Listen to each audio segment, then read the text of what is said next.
It's story time.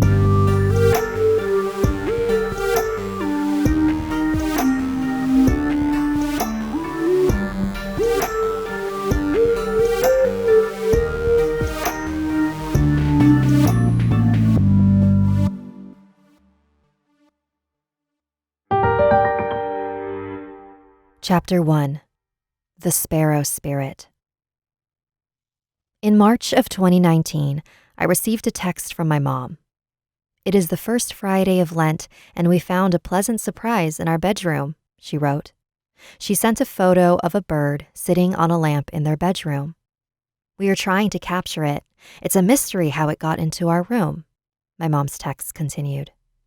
I didn't think much of the text. I figured the bird probably flew in through a window they didn't realize was open. Then later that night, my mom sent me another update. She said that they were finally able to capture the bird, and my dad put it in one of our old bird cages. We used to have a lot of different birds back in the day. Then my mom went out to buy a bigger cage and some food for what she thought would be their new pet. When she got home, the bird was gone. They checked all over to see if there were any holes big enough for it to have gone through, but they couldn't figure out how the bird escaped the locked cage. They were completely baffled. My parents believe that it wasn't a regular bird, but a sort of spiritual bird that visited them as a sign. Birds are able to travel far distances across the earth in the sky near the heavens, which is why many cultures have come to view them as messengers.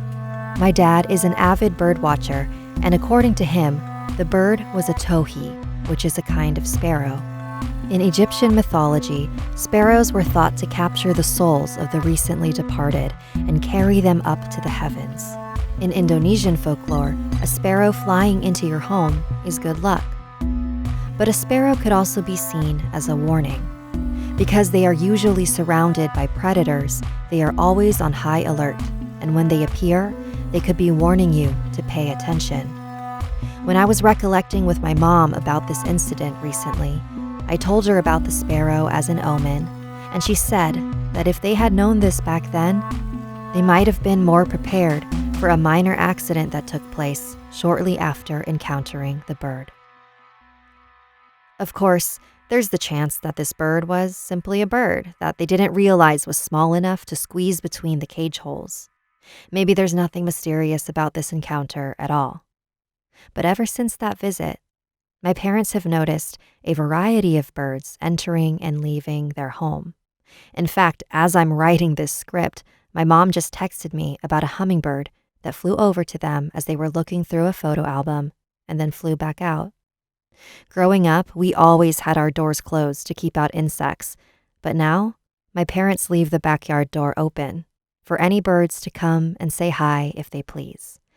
They definitely don't try to capture them anymore. The experience taught them that not everything is meant to be ours. We are not the owners of the land, we are simply sharing it.